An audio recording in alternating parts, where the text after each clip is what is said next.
Que a paz de Deus esteja com todos. O estudo de hoje se refere à passagem intitulada O Óbolo da Viúva, que está presente no Evangelho segundo o Espiritismo, capítulo 13, que a vossa mão esquerda não saiba o que dá a vossa mão direita, nos itens 5 e 6. E se refere à passagem do Evangelho de Marcos, capítulo 12, versículos 41 e 44, e também é apresentada por Lucas, no capítulo 21, dos versículos de 1 a 4. Nós vamos iniciar então com a leitura da passagem da qual está no Evangelho, segundo o Espiritismo.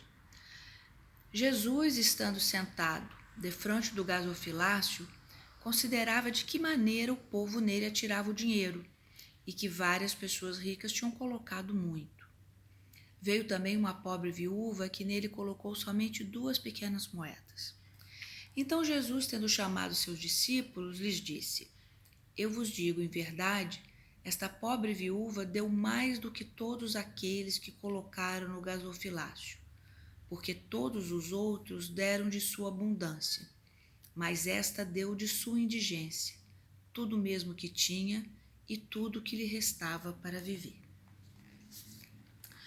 Bom, após essa leitura, que se trata o item 5 da passagem do Evangelho segundo o Espiritismo, a gente acha importante a gente entender um pouco o contexto dessa passagem, né? Então, se a gente for buscar em Lucas, Lucas mostra que esse acontecimento ele se dá após a chegada triunfal de Jesus a Jerusalém, né? Já no final do seu ministério, naquela data que entrou para a história como o Domingo de Ramos, né?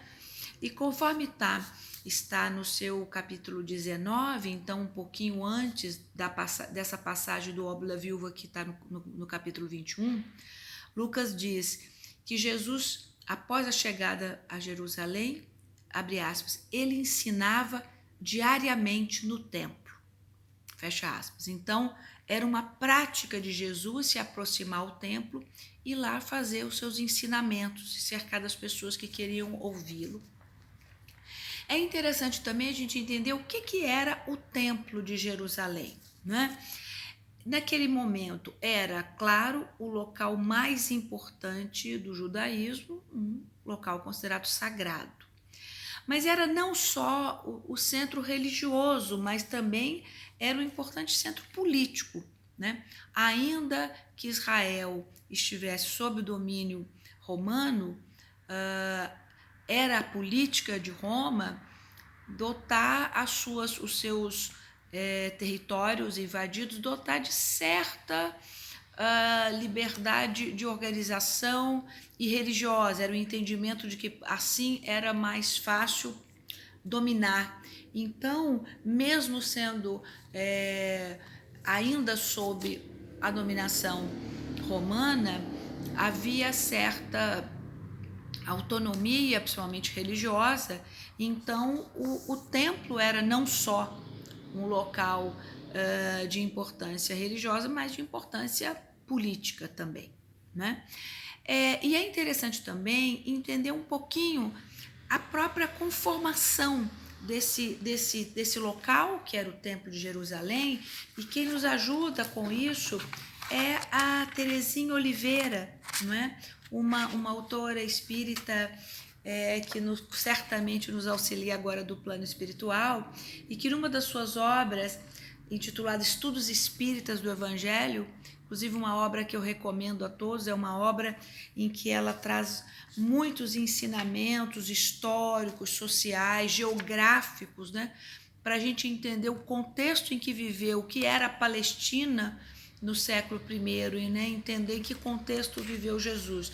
Nesse livro, ela explica que o Templo de Jerusalém era formado por várias partes, né? A primeira delas era o Pátio dos Gentios, né? Que era a maior parte dos ensinamentos de Jesus se deu nesse local. Não é? Depois havia o pátio dos israelitas, já mais restrito ainda o pátio das mulheres, muito mais ainda o pátio dos homens, até o pátio dos levitas, onde se encontrava o altar sagrado. Então, essa parte primeira, mais externa, né, dentro do templo, mas ainda a sua parte menos interior, o pátio dos gentios, era justamente o local onde Jesus se prostrava e fazia seus ensinamentos, suas curas, né? E essa passagem mostra que Jesus estava ali. Jesus estava nesse local, observando, ensinando e observando, não é?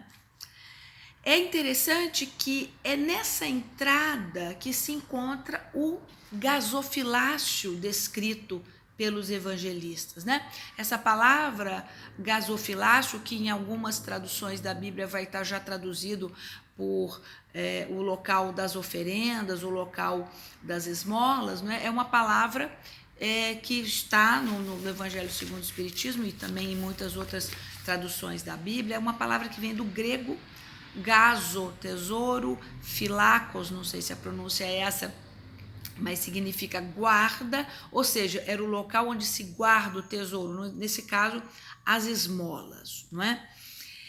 E aí eu vou trazer para vocês também como a Terezinha Oliveira explica esse local, essa que não era propriamente uma urna, como a gente pode imaginar, onde se coloca a esmola. Então eu vou ler para vocês. Ela dizia que o gasofilácio consistia em troncos de gargalo estreito em cima e que iam se alargando na parte de baixo, como formato de trombetas. A parte estreita se exteriorizava nas salas do templo e ali as pessoas jogavam as suas moedas, e a parte interna ali para onde seria recolhido, né? E ela mesma diz: os exibicionistas chegavam a trocar seu donativo em moedas de cobre pequenas para serem em grande número e assim fazerem bastante barulho ao caírem nos gargalos, atraindo assim a atenção de todos para a sua oferta. Então é muito interessante esse conhecimento que nos traz a Terezinha Oliveira, para a gente compreender que não era um local simples, era um local que possibilitava a quem estava fazendo a doação ser percebido. Quanto mais moedas, mais barulho ia fazendo ao passar por aquele gargalho. E isso, é claro, chamava a atenção dos que passavam e viam a quantidade de doações que estavam sendo feitas ali. Então é muito interessante que com essa explicação fica claro, né, por que Jesus traz essa imagem, né? A imagem que mostra a face do orgulho. As moedas eram dadas muito mais pela autopromoção do que, de fato, guiadas pelo amor aos necessitados, né? Então, após a gente entender esses termos, né, templo, gasofilácio, eu queria convidar todos a fazer uma imagem, tentar imaginar essa cena tão bem descrita pelos evangelistas, né? Jesus sentado na entrada do templo, observando o movimento, observando como as pessoas doavam, percebendo que os poderosos, os ricos, faziam barulho ao depositar suas doações, né? Então imaginemos essa cena, Jesus ali cercado de quem queria ouvir os ensinamentos, observando essa cena, porque o Evangelho diz isso, né?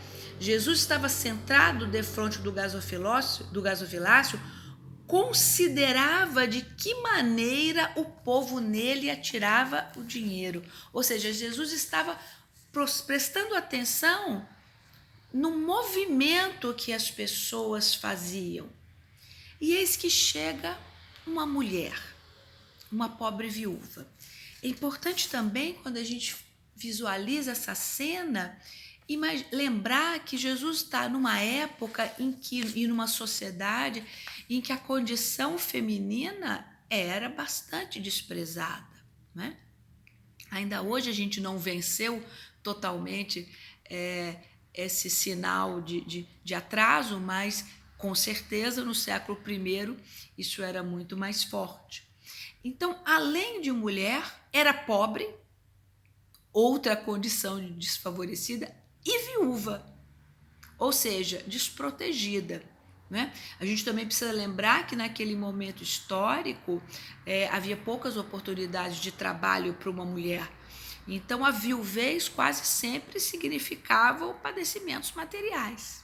Né?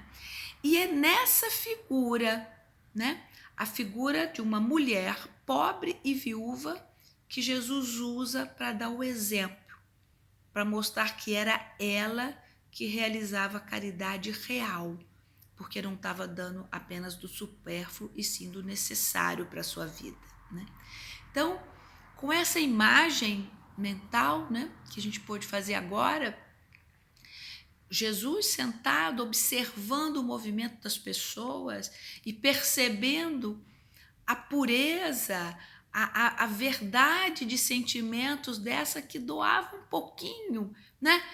Perto daqueles que faziam barulhos, despejando muitas moedas, ela só com 2 moedinhas que mal devem ter chamado a atenção, mas que chamavam a atenção de Jesus pelo móvel da ação e não pelo exterior. Não é? E é nesse contexto que Jesus aproveita para dar o exemplo. Né? Jesus percebe ali que o mais importante não era o exterior, mas era o móvel da ação. Enquanto que para aqueles outros o móvel da ação era se exibir, era mostrar a sua benfeitoria, não é? Era crescer aos olhos dos outros. O móvel da ação daquela viúva, daquela mulher pobre viúva, era o amor ao próximo, era a fé, não é? A fé religiosa que deveria levá-la ali como mulher do judaísmo, como mulher que acreditava no poder e no que representava todo aquele símbolo, e que vai lá, tira do que mais precisava, tira do necessário para se colocar naquele movimento de doação. Né? É muito interessante a gente perceber que em todo o Evangelho, Jesus não perde a oportunidade do ensinamento. Né? Jesus era o educador na sua síntese mais pura. Né? Uma passagem que poderia chamar atenção para outros ouvidos e olhos menos cuidadosos, serem guiados pelo exterior, por aquelas ações que faziam barulho, que chamavam atenção. Jesus inverte totalmente a lógica e chama atenção para aquela ação silenciosa, né, da pessoa humilde, mas é daí que ele retira o ensinamento e passa a falar do que é a verdadeira caridade. Né? E ele reforça quando ele diz, né, eu vos digo em verdade que essa pobre viúva deu mais do que todos aqueles outros. Imaginam quantas cenas, não é, de exibicionismo haviam acontecido ali.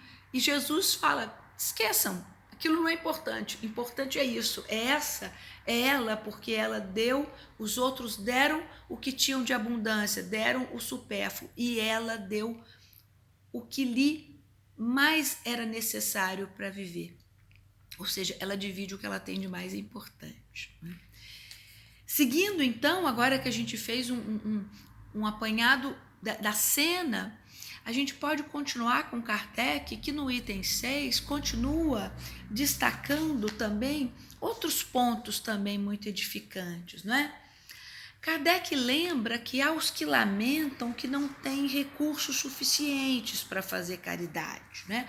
Kardec adverte que muitas vezes nem sempre essas afirmativas estão mesmo sendo guiadas por boas intenções. Muitas vezes são desculpas dadas às vezes a si mesmo para dizer que não consegue fazer caridade, não é? Ele lembra, inclusive, que muitos sonham com meios mais fáceis de se enriquecer de repente, sem trabalho, correndo através de quimeras, como descobertas de tesouros, chances favoráveis, recuperações de heranças. Hoje em dia a gente poderia dizer sonhando com a mega-sena, né? E dizendo, se os espíritos me ajudarem a conseguir isso, eu vou fazer muita caridade, não é?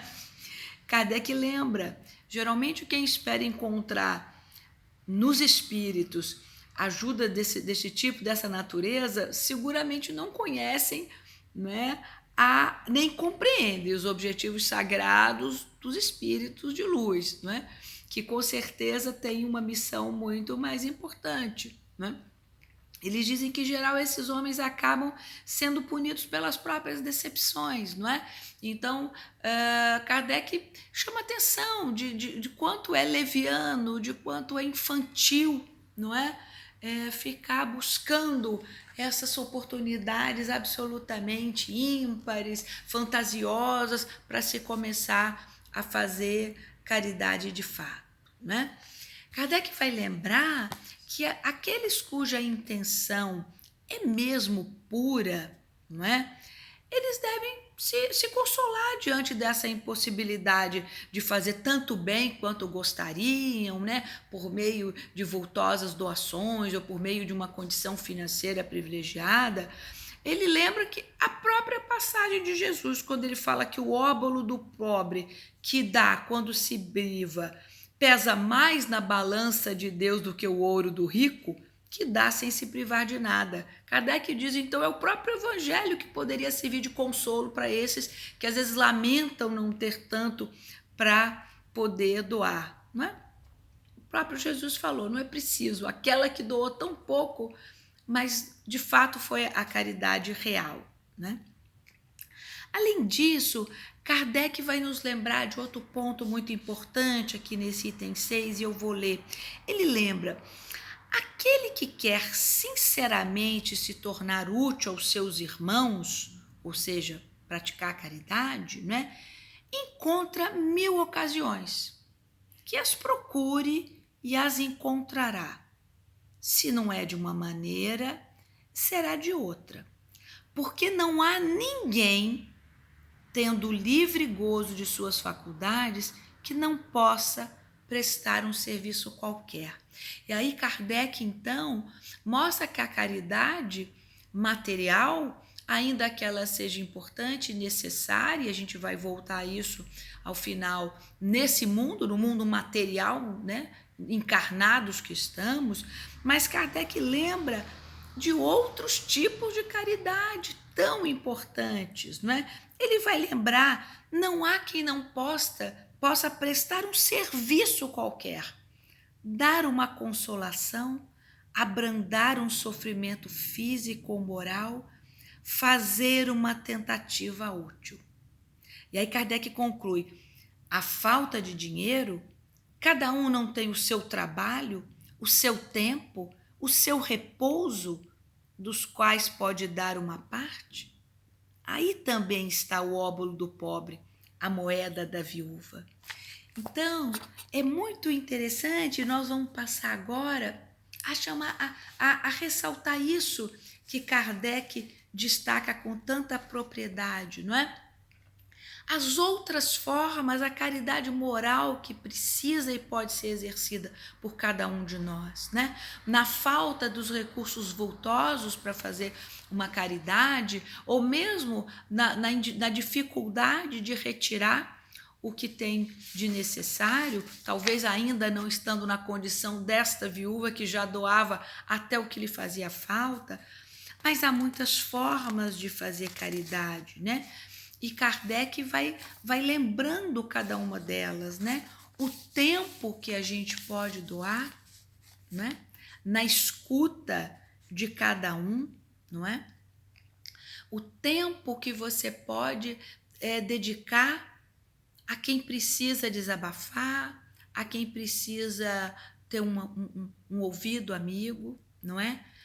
O consolo que a gente pode fazer de outras formas, não é? Na ajuda que a gente pode prestar sem desinteressada, que não seja necessariamente uma ajuda material, não é? É interessante também a gente perceber quando Kardec lembra que o óbolo da viúva, que a doação do pobre pode pesar mais, a gente lembra de muitos exemplos, não é? De que pessoas em condição muito desfavorecida mostram serem capazes de caridade e de doar o pouco que recebem, né? Eu me lembro que muitas vezes eu escutei de colegas e companheiros aqui mesmo do Rita, no trabalho da Quentinha, e que muitas vezes se surpreendiam quando estavam doando e levando a comida, a água para um morador de rua, e que muitas vezes eles rejeitavam uma parte maior, quando eles diziam, não, já estou satisfeito, pode deixar para outra pessoa. E que eles se assustavam e pensavam, a gente, né, poderia pegar para comer depois, guardar para outra hora, mas mesmo numa condição de muita dificuldade, de muita necessidade, que era comum, que muitas vezes o morador de rua cedia, sabendo que o outro necessitado naquele momento poderia fazer bom uso, né? E muitas vezes os nossos companheiros nos diziam isso, que ficavam tomados de emoção ao perceber o desprendimento, né? De quem tinha tão pouco, né? Como a viúva que divide as suas duas moedinhas, né? Houve um caso também que ficou conhecido recentemente, muitos devem ter visto no Facebook, outras redes sociais, o caso de um trabalhador humilde, se não me engano, um pipoqueiro, que costumava trabalhar em frente a uma escola e que agora, nos momentos de isolamento social, está fechada, e que resolveram fazer uma campanha para ajudá-lo. E que chegou o momento dessa campanha, essa vaquinha virtual, chamada, que ela ultrapassou o montante que ele havia previsto, e aí ele vai às redes agradecer e dizer que as pessoas não precisam doar mais, que aquilo já era suficiente para ele aguentar por mais um mês, sabendo que as pessoas podiam dar para outras pessoas, participarem de outras campanhas. A honestidade dele, né, e a grandeza de vir lá e dizer, não, já está bom, já está o suficiente por esse momento, né? Muita gente ficou absolutamente encantada com a postura dele, né? E a gente pensa, na verdade, é a postura correta, né? É a que a gente esperaria de todos, se todos aproveitarem somente o suficiente, né? O necessário, e puderem abrir mão para outros mais necessitados naquele momento, né? Isso é tão bonito e é tão antigo. Há mais de 2000 anos Jesus mostra a pobre viúva dando esse exemplo, mas a gente ainda se surpreende, né? A gente ainda se surpreende porque a gente ainda vive a cultura do supérfluo, né? E a gente, quando percebe alguém doando e se satisfazendo só com o necessário, a gente ainda se surpreende, e a gente precisa aprender com esses ensinamentos, né, que nos chegam, né?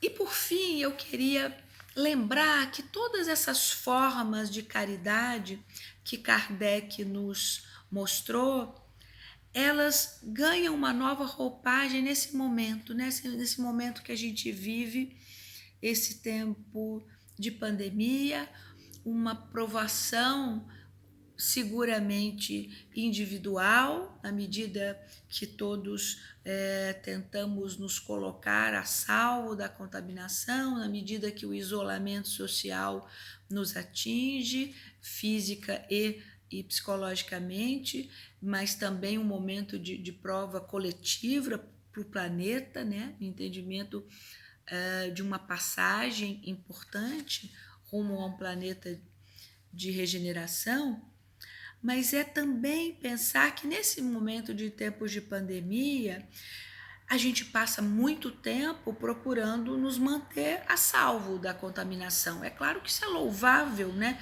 É louvável porque a lei de conservação nos impele aos cuidados com o corpo, afinal de contas é o nosso instrumento primeiro de evolução. Mas nesses momentos também a gente pode se colocar a questão como exercer a caridade, né? Não é porque estamos no isolamento social que o nosso compromisso com o próximo diminui, né? Talvez a gente não consiga mais exercer o nosso exercício, né, realizar o nosso exercício de caridade da forma usual, né, como a gente costumava fazer, nos dirigindo aos postos de trabalho voluntário, né, aos nossos ambientes, religiosos ou não, né, onde a gente muitas vezes fazia o exercício do trabalho voluntário, né? Mas a gente precisa se perguntar, nem todos têm condição, né? Louvável são aqueles que continuam fazendo, participando de campanha, indo às ruas com todos os cuidados, com máscara, né? Se cuidando, mas dividindo com aqueles mais necessitados e ainda em situação de maior indigência. Mas há os que, por estarem com outros comprometimentos, estão ainda no seu isolamento dentro de casa. E aí a gente mais uma vez se pergunta, será que o momento de pandemia é um momento de interrupção das nossas ações de caridade? Não, muito pelo contrário, né? São nesses momentos que a gente tem, graças aos nossos amigos espirituais, a inteligência e a intuição para perceber que outros momentos a gente pode continuar exercendo essa caridade moral que Kardec nos lembra, né? É claro que a gente também pode continuar, aqueles que podem, que têm condição para isso, né? Continuar em campanha sim, de doação material. Há muitas campanhas virtuais, as chamadas vaquinhas e de outras formas também, apoiando causas nobres, apoiando instituições sérias que necessitam, né? É claro que a gente pode, e quem tem condições financeiras para isso deve continuar exercendo e possibilitando que essas instituições, que essas pessoas, que essas obras sociais não deixem de continuar oferecendo o auxílio. Mas a gente pode também doar o nosso tempo, que talvez esteja sendo mais abundante nesse momento, né? A gente pode doar o nosso tempo levando consolo, né? Ligando para as pessoas, ligando, talvez começando pelo nosso círculo mais próximo, né? Os nossos parentes, os nossos amigos, ligando, sabendo como estão, como é que estão enfrentando isso, né? Dividindo ensinamentos, dividindo sugestões de boas leituras, de bons filmes, de boas músicas, não é? Reforçando esses laços, né? E a gente pode ir ampliando, ligando também para aquelas pessoas que a gente talvez não tenha tanto contato, mas que a gente sabe que às vezes estão isolados, sozinhos, que estão enfrentando isso nas suas casas, sem companhia. É nessa hora que um telefonema, uma chamada de vídeo, né? Essa hora que a tecnologia está nos se colocando à nossa disposição, uma chamada de vídeo, para ouvir, para ver aquela pessoa, para oferecer escuta. Como tem sido importante, quantas pessoas estão passando, não aqueles atingidos pela doença, né, um sofrimento físico, mas aqueles que estão passando por muito sofrimento psicológico, que estão tristes, entristecidos, sofrendo, deprimidos, não é? Como o nosso espaço de escuta pode se fazer necessário, né? Que a gente possa também usar a nossa inteligência para disseminar as mensagens de otimismo, as mensagens de beleza, as mensagens de esperança. A gente pode se conjugar a grupos que estão fazendo momentos de vibração coletiva, de oração, não é? Então, há muitas formas a gente continuar exercendo a prática da caridade, não é? O Espiritismo nos mostra que se o ensinamento de Jesus, que foi tão claro, né, mostrando que a gente pode doar o que a gente tem de maior valor e que é isso que é rico aos olhos de Deus, a gente pode e deve continuar fazendo isso nesses momentos atuais, né?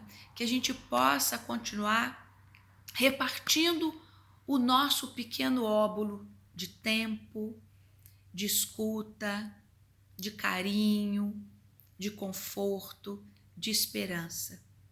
Que a gente possa continuar sendo um instrumento, que é um instrumento do amor de Deus, um instrumento do auxílio dessa espiritualidade maior que com certeza está conosco, velando por nós, esperando apenas que a gente entre em sintonia para receber essas bênçãos e também para espalhar essas bênçãos.